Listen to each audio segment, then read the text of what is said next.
All right, so this is our group. We're doing the debate over nature versus nurture. First, I'll be going. I'm on the side of nature.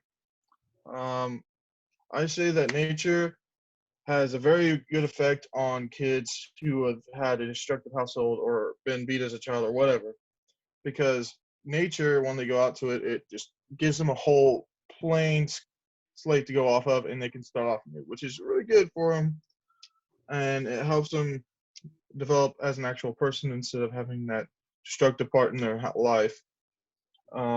Another good reason why nature is a very good thing is it's creativity in the mind. If you go, if you look at all like stereotypical uh, painters, you look most of the time they're painting nature because nature is beautiful. Nature helps them out and stuff.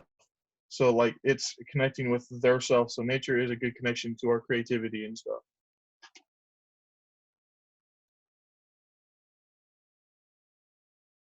Okay, so I'm doing nature as well, and I will be discussing the nature of athletes. So I believe that successful athletes are born and not made through genetics. Over 200 genes have been found to have a direct connection to athletic performance, and almost 66% of the difference in athletic ability can be explained by additive genetic factors. Some of these genetic factors are a 99% increase in maximal anaerobic power, a 92% muscle cross sectional area, and a 93% increase in muscle fiber distribution.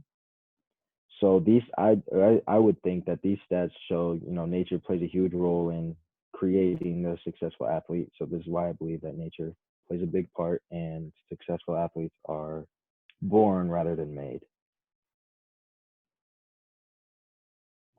Okay, and I'm also doing nature, and mine was how it is involved with health and happiness.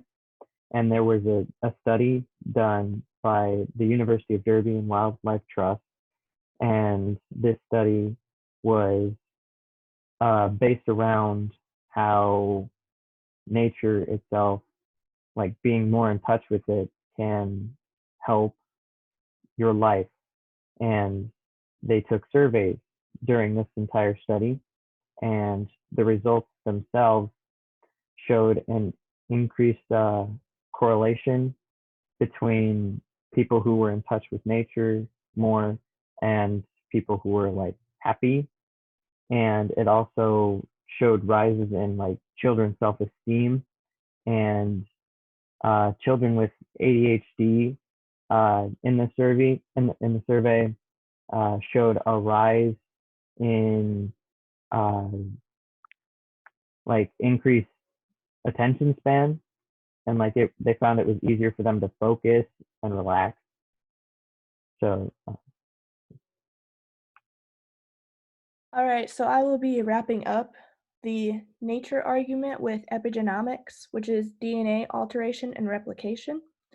So what this means is you can change the human genome, which impacts your diversity and susceptibility, and altering your DNA and the genetics you're born with can alter human attributes, proving at least some traits and behaviors are determined genetically because you can change them with your genetics. Every human genome affects humans, including traits and behaviors. So the ability to alter the effect of these genomes represents nature-based development. Okay, so I'll be starting the nurture side of the debate, and I specifically did nurture during adolescence or in young adults. And adolescence is a really vulnerable point in a young person's life because your brain is like growing and everything is, very susceptible, and just the smallest things can change the way someone thinks for their entire life.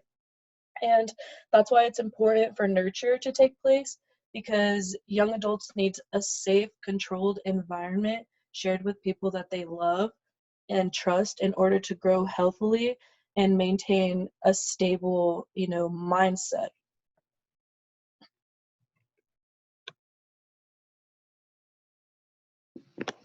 Okay, I'm doing nurture as well, and I am doing nurture and special education.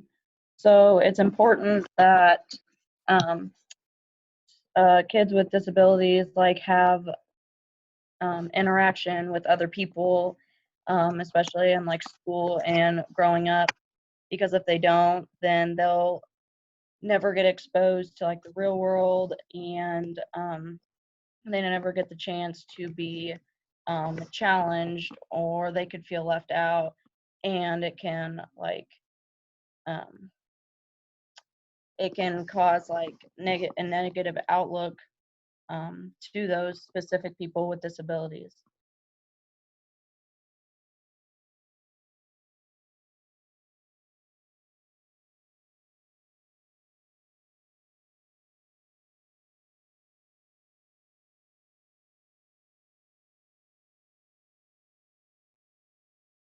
Did mine not work? You're good. We got it. Yeah. Okay. Yeah. So to wrap it up, that's the argument for the nurture versus nature development.